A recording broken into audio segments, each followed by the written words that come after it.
Здравейте! В това видео ще ви покажа какъв би могъл да бъде проблем при сушилния миля.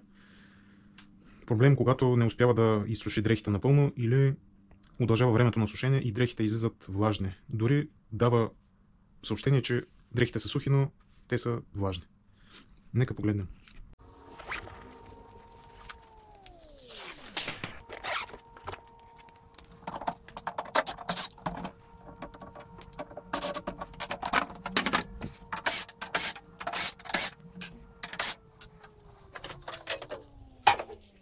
Така.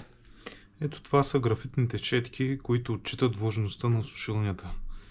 При прекалено дълга употреба на сушилнята идва време и за тяхната подмяна. Виждате как четките са се износили и са достигнали до самата пластмаса.